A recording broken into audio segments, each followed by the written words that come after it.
네, 이번 시간에는 뭐 이러한 예방에도 불구하고 확진이 됐다. 그럼 어떻게 대처해야 될지, 우리나라에서 어떤 프로세스를 거치는지 그 질병관리청의 그런 지침에 따른 내용을 좀 리뷰를 하도록 하겠고요.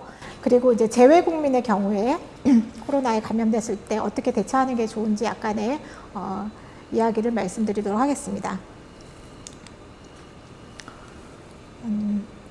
코로나가 이제 확진이 됐다. 그거는 확진자의 정의는 임상 증상하고는 관계없이 진단을 위한 검사, 확진 검사, PCR에서 양성이 나오면 확진이라고 얘기를 합니다. 그래서 우리나라는 증상이 있건 없건 관계없이 검사에서 나오면 확진이라는 거고요. 검사를 받을 수 있는 곳은 의료기관 내 선별진료소, 그다음에 보건소, 지금 현재 임시선별진료소 이런 곳에서 PCR 검사를 받을 수가 있겠습니다. 그래서 이제 검사기관에서는, 의료기관이나 검사기관에서는 확진자가 나오면 이제 보건소에 신고를 하고요. 또 환자에게도 통보를 하고, 보건소에서도 환자에게 통보를 하고 있습니다. 아래 그래프를 보시면 최근에 이제 확진자가 많이 늘어나고 있죠. 1차, 2차, 3차, 4차 유행을 보이고 있고, 최근에 이제 저희도 양성자가 이제 자주 나오고 있는 상황입니다. 그래서 이렇게 확진자가 나오면 보건소에서 환자를 일단 확인하고 중증도로 분류를 합니다. 아까 말씀드렸던 그런 경증, 중등증, 중증 이렇게 분류를 해가지고 중증 환자는 입원 치료를 제공을 해야 되고, 그다음에 입원이 필요하지 않다고 생각하는 그런 경증 환자에 대해서는 생활치료센터에서 의료 서비스를 지원하고 증상을 모니터링하고 있습니다. 그래서 중증 환자는 그 상태에 따라서 감염병 전담병원이라든가 아니면 중증 환자를 전담할 수 있는 그런 치료 병상을 배정받아서 치료를 받게 됩니다. 생활치료센터는 조금 경증이거나 의료적 조치의 필요성이 낮은 그런 감염병 환자가 입소하는 시설이고, 환자가 스스로 모니터링하고 또 진료를 하고, 또 혹시 악화될 경우에는 병원으로 전원되기도 하고 거기에서 퇴소하기도 하고 그렇게 하고 있습니다. 그래서 우리나라 정부는 이런 격리 입원 치료비라든가 또 격리실 사용 비용, 혹시 뭐 병원 안에서 입원해 있다가 확진되거나 또 격리가 필요한 경우, 그런데 격리실에서 사용해야 되는데 그런 1인실 비용 같은 것을 나라에서 지원하고 있습니다. 검사비도 거의 지원하고 있습니다. 생활치료센터의 일례를 보여주는 그런 사진인데요. 1인 1실이거나 또는 이제 최근과 같이 좀 환자가 많을 때는 2인 1실을 사용을 하고요. 체온 측정과 호흡기 증상 등을 자가로 이제 모니터링을 해가지고 또 그것을 의료진들이 항상 이제 살펴서 보고 있습니다. 그래서 상태가 악화됐다거나 생각하면은 호흡기 증상이라든가 폐렴이 진행됐다거나 이런 징후가 보이면은 병원으로 이송하기도 합니다. 병원에 이제 입원하게 되는 경우에는 이렇게 증상에 따라서 해열제나 뭐 수액 공급이라든가 진해제 등 그런 대중 치료를 받고요. 또 합병증이 생긴다면 그에 따른 치료, 경과에 따라서 산소 공급 받거나 기계 호흡이나 체외막 산소 공급, 에크모 등의 처치를 받을 수 있습니다. 그리고 렘데시비르라는 바이러스 약이나 덱사메타손이나 같은 스테로이드 제제, 또 2차 세균 감염 시 항생제, 항체 치료 등의 치료를 받고 있고, 뭐 이전 강의에서 말씀드렸듯이 이제 현재 한국에서는 비교적 잘 치료되고 있는 편입니다. 최근에는 이제 자가 치료를 할 수 있는 그런 지침도 마련되었는데요. 예를 들면 집에 이제 어린아이가 어린이집에서 감염이 됐는데 그 어린아이를 생활치료센터로 혼자 보낼 수가 없는 상황이잖아요.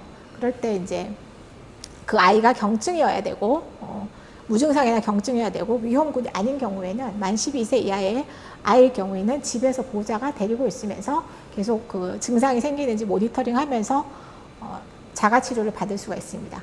또 반대로 엄마가 뭐 코로나에 걸렸는데 돌봐야 될 어린아이가 있는 경우에, 다른 사람이 돌봐줄 사람이 없을 경우에도 그 환자가 경증인 경우에는 이렇게 집에서 자가 치료를 할 수 있는 그런 지침도 마련이 되었습니다. 그래서 이를 위해 모니터링 하면서 전담팀에서 계속 이렇게 관리를 하고 있습니다.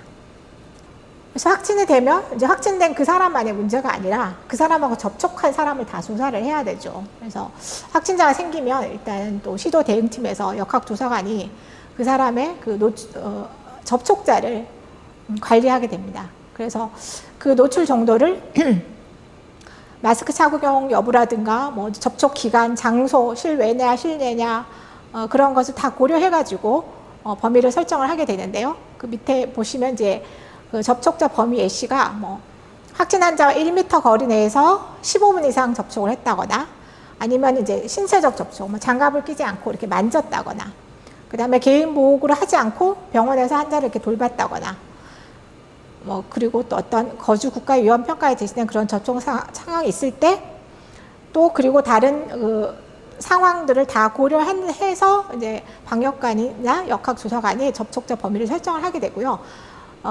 이런 접촉자는 그 확진자의 증상 발생 이틀 전부터 또는 증상이 없다면은 그 검사로 검출되는 그 이틀 전부터 보게 됩니다. 아까도 말씀드렸다시피 확진되기, 그러니까 증상이 생기기 전부터 바이러스 농도는 증가하고 전염률이 있기 때문에 2일 전부터 지금 조사를 하고 있습니다. 그리고 14일까지 잠복기를 보기 때문에 그 이후 14일까지 조사를 하고 있습니다. 그래서 접촉자라고 판정이 되면은 이제 자가 격리를 하게 되죠. 그래서 자가에서 격리하거나 경우에 따라서 시설이나 병원에서 격리할 수도 있겠고요. 그래서 최종 접촉일로부터 만 14일이 되는 날 정오까지 격리를 하고 있습니다. 그래서 격리하는 자가 격리자에 대해서는 방역 당국이 계속 담당자를 지정해가지고 격리 해제 시까지 매일 2회 유선 연락해서 발열이나 호흡기 증상 여부를 확인하고 있습니다. 자가격리를 하게 되는 그런 사람은 어떻게 생활해야 되는지, 뭐 이거는 접촉해서 자가격리 된 경우나 해외에서 입국해서 자가격리를 해야 되는 경우 다 마찬가지입니다. 그래서 감염 전파 방지를 위해서 격리 장소 외에 외출을 하면 안 되고요. 또 다른 외부인, 함께 살지 않는 그런 외부인이 방문하는 것도 안 됩니다. 그리고 독립된 공간에서 다른 가족과하고 격리되어서 생활해야 되고, 방문을 닫은 채 자주 환기도 시키고, 식사 혼자서 해야 되고, 가능한 화장실과 세면대를 혼자서 사용해야 되지만 이제 어쩔 수 없을 경우에는 사용 후에 락스로 아까 말씀드렸던 그 락스 사용법을 참고하셔가지고 소독을 하셔야지 되겠고요. 근데 이제 그래도 몸이 아프다든가 불가피하게 외출을 해야 되는 경우가 있습니다. 그럴 때는 관할 보건소에 먼저 연락을 해가지고 허가를 받고 가야 되고요. 또 가족 또는 동거인하고 접촉하지 않고 만약에 어쩔 수 없이 접촉해야 된다면 마스크 쓰고 2m 이상의 거리를 둬야 되고요. 또 마스크 집안에서도 거주자 전원이 착용하고 있는 것이 좋은데, 완전히 독립된 공간이다 하면은 미착용도 가능합니다. 그리고 뭐 수건, 식기류, 전화 이런 거 다 당연히 개인 물품은 이제 단독적으로 써야 되고, 의복, 침구도 그렇고요. 또 그 외에 이제 손 씻기라든가 뭐 마스크라든가 이제 이런 손 소독하는 그런 건강 수칙 잘 지켜줘야 되고, 또 자가격리자 안전보호 앱을 의무적으로 설치해야 되겠습니다. 그럼 집안에 자가격리자가 있으면 또 그 가족과 동거인은 어떻게 해야 되는지, 그거는 최대한 자가격리 대상자 접촉하지 않아야 되고, 또 비슷합니다. 이제 마스크 써야 되고, 접촉을 할 때는 어쩔 수 없이 해야 된다면은 2m 이상 거리를 둬야 되고, 독립된 공간, 공용으로 사용하는 공간 환기시키고, 손 자주 씻고, 생활용품 단독으로 구분하는 거, 비슷한 이야기가 되겠습니다. 그래서 이제 자가격리를 해제하는 거는 14일째 되는 날 정오인데요. 그때 해제할 때 검사를 하느냐 마느냐 또 이것이 궁금할 수 있는데요. 아래와 같이 이제 6개 해당하는 그런 경우에 의료기관 종사자라든가 사회복지시설 중에 생활시설 입소자나 또는 종사자, 어린이집, 고등학교까지 학생 및 교직원, 확진 환자의 동거가족, 만 56세 이상, 교류 확대 가능 국가를 제외한 모두 해외 입국자, 이런 경우에는 자가격리를 해제하기 전에 추가로 검사를 해야 되고, 또 이에 해당하지 않고 증상이 없는 경우에는 따로 해제할 때 검사를 하고 있지는 않습니다. 접촉은 했지만 이제 방역당국이 보기에 자가격리까지는 안 해도 되겠다, 그런 판정을 내렸을 때는 능동감시라는 그런 지침을 줍니다. 능동감시는 자가격리보다 더 낮은 감시 수준이고요. 능동적으로 자기가 하루 2번 발열 또는 호흡기 증상 체크를 이제 해야 됩니다. 그래서 관할 보건소가 하루에 1회 이상 연락해서 증상이 있냐 없냐 물어봤을 때도 확인을 해줘야 되고요. 이것도 14일이 경과한 날까지 모니터링 해야 되고, 또 그 해제할 시에는 또 검사를 해야 됩니다. 또 수동 감시라는 것도 있는데요. 또 접촉했을 때 더 이제 능동 감시보다 더 낮은 감시 수준을 하는 경우인데, 수동 감시는 그냥 본인이 혼자 체크를 하다가 증상이 발생했을 때 보건소에 보고를 하면 됩니다. 네, 그런 방법이 또 있겠습니다.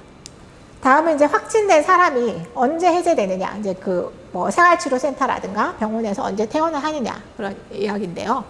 이거는 이제 무증상이냐 유증상이냐에 따라서 다르게 되겠습니다. 무증상인 경우에 두 가지의 기반을 두는데, 임상 경과 기반 또는 검사 기반이 있습니다.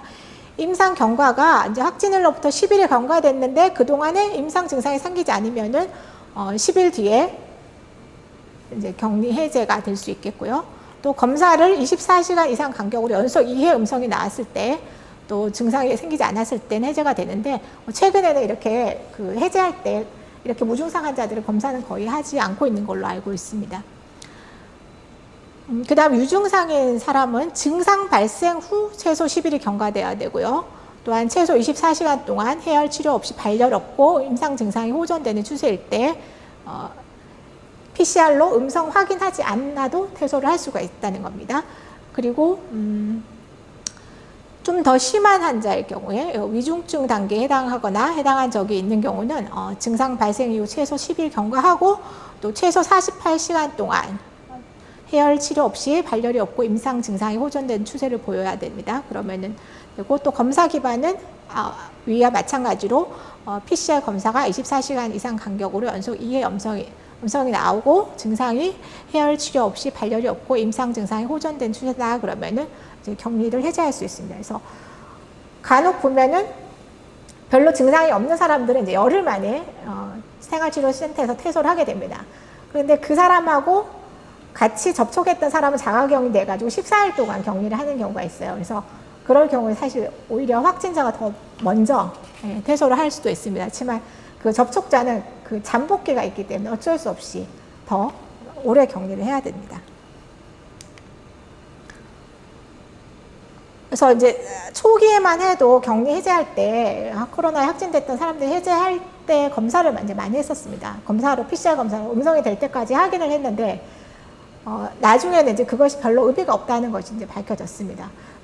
그럼에도 불구하고 퇴소 후에 직장 등에서 음성 결과를 요구하는 경우가 사실 많았습니다. 그래서 그거를 위해서 검사하러 오시는 분들이 많았는데요.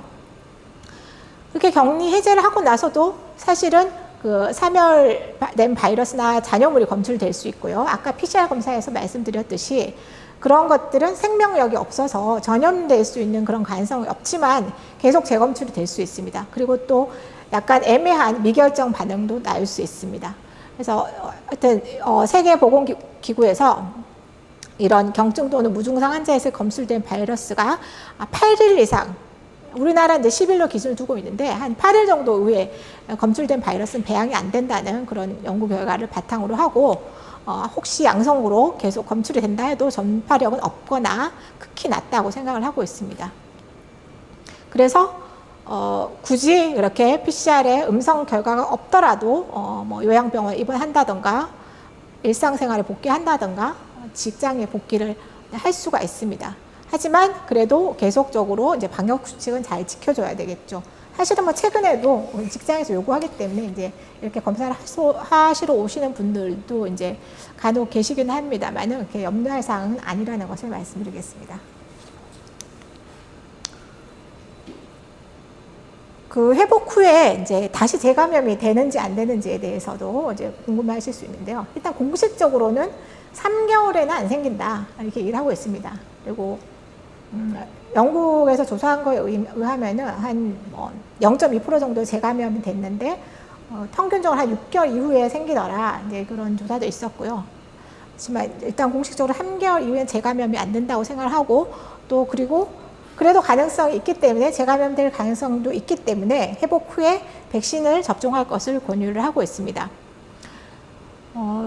이전 시간에 말씀드렸듯이 이제 후유증이 장기적으로 갈 수 있는데요. 피로감이나 무기력증, 그다음에 사고력 저하, 머리에 안개가 낀 것 같다든가 호흡곤란, 불안, 우울, 두통, 어지러움 등이 흔히 생기는 거고 정확한 기전은 이제 추측만 하고 있을 뿐이지 아직 잘 모르고 있습니다. 그래서 이런 후유증이 생겼을 때 뭐 어떻게 해야 될지에 대해서 아직 그 우리나라에서는 딱히 지침이 없고 그 미국 CDC 코로나 후유증 재활 지침이라는 것을 이제 보았는데요. 미국에서 이제 얘기한 것은 이미 이제 확립된 증상관리법을 활용을 해서 뭐 호흡곤란이 있다면은 그 여타 심폐 질환자에게 했던 것처럼 그런 치료를 받게 하고 또 때 증상에 따라서 물리치료나 작업치료, 언효치료, 신경재활 등의 치료를 받게 한다. 그리고 충분한 영양소 섭취, 수면, 스트레스 관리 등도 해야 되고 뭐 새로운 생활 증상이 발생되거나 뭐 일상 변화 여부 등을 점검하는 것이 필요하다. 그리고 퇴원 후에도 2, 3개월마다 후속 점검을 위해 의료진과 면담을 하는 것을 권장한다. 이렇게 얘기를 하고 있습니다. 그래서 많이 이제 후유증이 심할 경우에는 진료를 받으면서 의료진의 안내에 따라서 적절히 좀 치료도 받고 이제 필요한 대증적인 요법도 하면서 좀 기다리면은 좋아지지 않을까 생각을 합니다. 이제 여기까지가 이제 그 우리나라에서 그런 어떤 대처 방안의 지침이었다고 하면은 이제 재외 국민들이 어떻게 할지 조금 말씀드리도록 하겠습니다. 어려운 상황이 많고 이제 저희도 사실 뭐 아주 명확한 답을 내놓기는 어려운 상황입니다. 일단 이제 재외 국민들의 현지 의료 상황을 먼저 파악할 것을 권유를 하는데요. 나라에 따라서 입원조차도 할 수 없는 나라도 있고 검사조차도 받을 수 없는 나라도 있고 뭐 여러 가지 이제 어려운 그런 상황이 있기 때문에 어떤 병원을 이용할 수 있는지, 어떤 병원에서 코로나19 치료를 받을 수 있는지 이걸 미리 파악을 하시고 그 다음에 본인이 가진 여행자 보험을 잘 점검하셨으면 좋겠습니다. 그 보험이 어느 정도까지 커버를 할 수 있는지 액수도 중요하고 또 타국으로 후송이 필요할 때 그런 것도 가능한지 그런 것도 한번 확인해 보시는 게 좋겠고요. 가급적이면은 좋은 보험을 드시는 게 좋겠죠.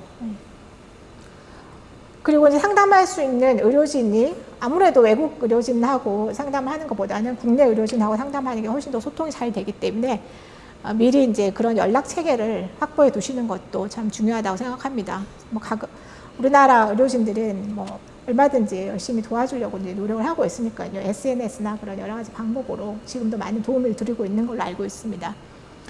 그리고 집에서 이제 체온계나 혈압계 같은 이런 생체 징후를 측정할 수 있는 것도 준비하시고요. 산소 포화도 측정기나 산소 발생기도 준비하시는 게 좋겠는데 조금 이따 추후에 다시 말씀드리겠습니다. 그리고 이제 증상이 생겼을 때 해열 진통제를 가지고 계셨다가 일단은 이제 경증일 때는 그 해열 진통제로 컨트롤을 하셔야 되겠는데 타이레놀, 아세트아미노펜 계통의 약은 파라세타몰 계통의 그 약은 하루에 4,000mg 최대 용량이고요. 이부프로펜 계통은 3,200mg이 하루 최대 용량이 있기 때문에 그 가지고 계신 약에 써 있는 용량을 잘 확인하셔가지고 참조하시면 좋겠습니다. 그리고 가급적이면 어떤 백신이든지 접종을 하시는 것을 권유합니다. 아무래도 이제 조금 더 효과가 떨어지는 백신들이 있긴 합니다만은 그래도 이제 중증이나 중증으로 이완되는 거나 사망으로 가는 것을 막아주는 어느 정도 효과가 있기 때문에 백신 접종을 권유를 하고 있습니다. 뭐 한국에 있으면 굳이 이제 이런 게 필요는 없겠지만은 산소 포화도 측정기를 이게 비싸지 않기 때문에 구비해서 가지고 있으면 좋을 것 같습니다. 그래서 손가락에 이렇게 끼워가지고 혈중 산소 포화도 %하고 맥박을 체크를 하는데요.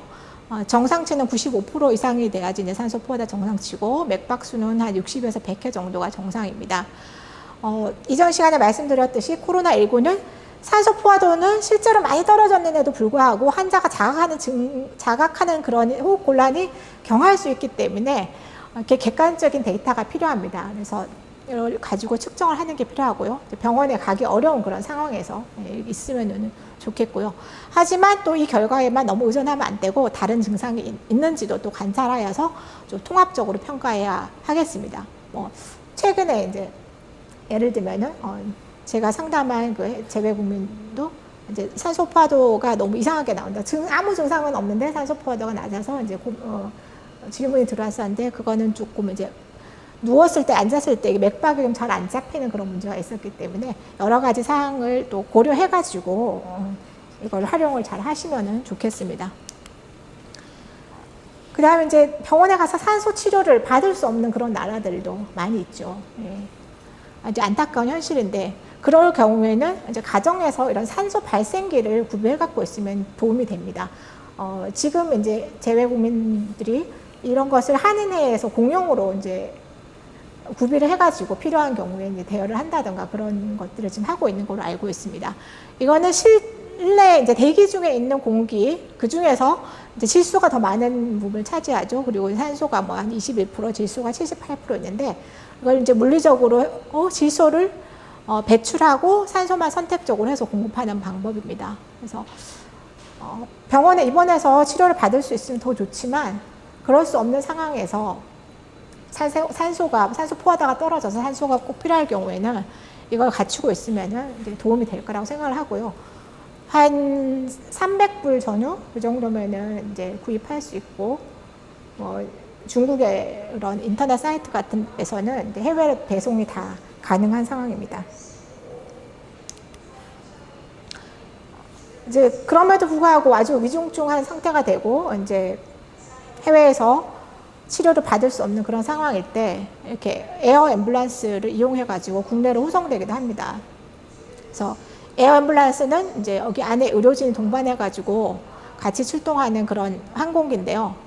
이용료가 이제 너무 많이 드는 게 문제죠. 1억 원에서 3억 원 정도 들고, 거리에 비해서 또 기종이 크느냐 작으냐에 따라 가지고 이제 이용료가 책정이 됩니다. 그리고 심한 경우 에크모 장착도 가능하고요. 또 의사가 탑승할 수도 있고, 그러면 또 비용 문제가 생기겠죠.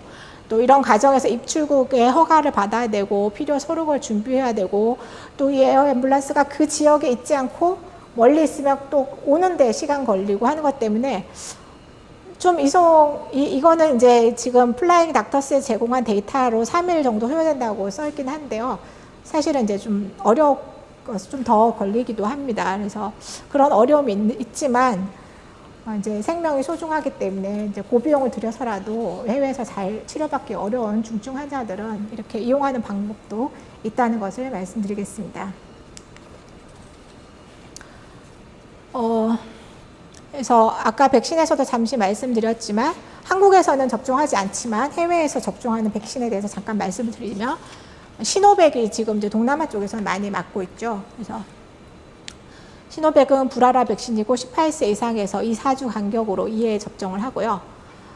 브라질에서 연구한 데이터에 의하면은 이제 감염 방지 효과가 51%, 하지만 중증도 예방이랑 입원 예방은 아주 높은 결과를 보여주고 있습니다. 근데 이게 완전히 통용되는 그런 데이터는 아니고, 지금 WHO 홈페이지에서 가져온 데이터인데 브라질에서 이렇게 보고를 하였습니다. 그리고 이상 반응이 마찬가지로 이런 통증이나 피로, 설사, 근육통이 나타날 수 있고요.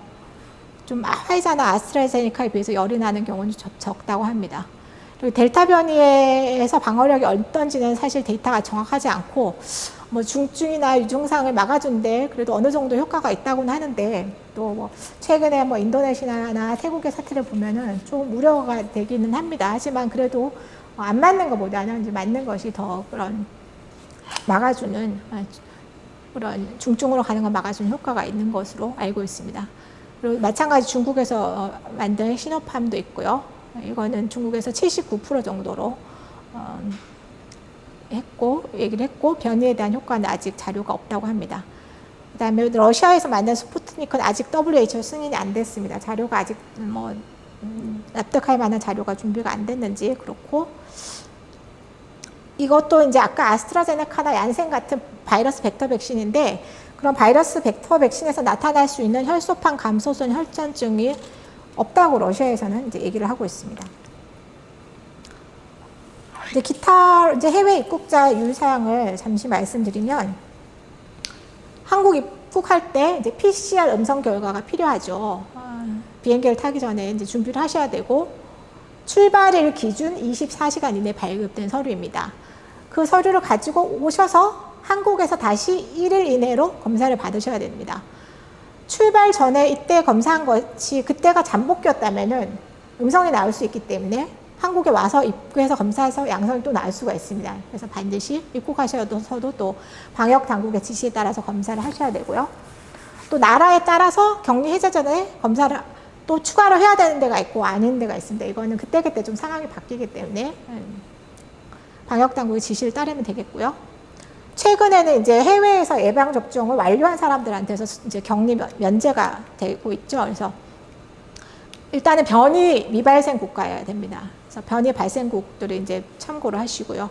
그리고 어떤 백신을 맞아야 되냐면은 WHO에서 인정한 백신, 화이자, 얀센, 모더나, 아스트라제네카, 시노팜, 시노백, 코비실드 등의 이런 백신을 모두 접종하고 2주가 지나면 명은제 격리 면제서를 신청할 수 있습니다. 그래서 그걸 가지고 오셔서 자가격리 면제를 받을 수도 있겠고요. 해외 입국자가 PCR 음성 확인서를 가지고 올 때 또 이제 적합한지 아닌지 잘 확인을 하셔야 되는데, 일단은 유전자 증폭 검사, PCR 기반으로 해야 되고, 아까 말씀드린 항원이나 항체 검사 인정이 안 됩니다. 시간은 아까 말씀드렸고요. 이러한 것들이 생년월일, 성명, 검사 방법, 검사 일자, 결과, 발급 일자, 기관명 다 있어야 되고, 결과는 반드시 음성이어야 되고, 미결정이나 양성 등은 인정하지 않습니다. 언어는 검사 방법 항목은 한글 또는 영문으로 되어야 되고, 이외의 언어라면 공증을 받아야 됩니다. 그리고 검사 기관은 필리핀, 인도네시아, 우즈벡, 러시아는 지정한 검사기관, 제외공간 지정한 검사기관에서 받아야 되고, 그 외의 국가는 해당 국가 내 검사기관에서 발급하면 되겠습니다. PCR 음성 확인서를 제출하지 않아도 되는 경우는 이제 만 6세 미만이 영유아가 동반 일행이 전원 음성일 때, 그 증상도 없어야 되겠죠. 그럴 때는 음성 확인서를 굳이 안 가져도 되고요. 그다음에 인도적인 장례식 참석이라든가 공무 출장 등의 그런 목적인 경우, 항공기 승무원 등, 또 여기 보시면 이 얘기를 하고 싶어서 이걸 가져왔는데, 미얀마에서는 지금 검사를 받을 수가 없는 상황이기 때문에 미얀마 말 입국자도 제외 대상이 되었습니다. 그리고 이제 아래 내용은 이제 종종 이런 이제 문의가 들어오기 때문에 해외 입국해서 자가격리를 해야 되는데 병원의 치료를 받아야 되겠다, 이제 그런 분들이 계십니다. 사실은 병원 치료를 위해서 입국하는 경우도 이제 많기 때문이죠. 그럴 때는 응급한 상황이 응급한 상황이라면은 이제 공항에서 방역당국이 조치를 취해줄 것이 있고요. 응급한 상황이 아니라면 격리 장소에 가서 그 격리지의 관할 보건소에다가 말씀하셔야 됩니다. 그러면 그 관할 보건소에서 병원하고 연결을 해줍니다. 내가 꼭 이 병원으로 가고 싶다 하면 또 그것도 고려를 해주고, 그 관할 보건소에서 이송을 도와줍니다. 환자를 의료기관으로 이송을 해줍니다. 그래서 외래 진료만 본다면은 그 병원의 그 지침에 따라서 외래 진료만 보면 되고, 만약에 입원을 해야 된다거나 수술을 해야 되는 그런 상황이다 그러면은 병원에 입원해서 격리병실을 사용을 해야 됩니다. 네, 여기까지 제가 준비한 내용입니다. 이렇게 카이트 서핑이라는 하는 장면인데요. 이렇게 멀리 떨어져 가지고 야외에서 있다면 이제 굳이 마스크를 안 써도 되겠죠. 이제 부족한 강의지만 이러한 어려운 시기에 코로나19를 극복하는데 조금이라도 보탬이 되었으면 하는 마음으로 강의를 마치겠습니다. 들어주셔서 감사합니다.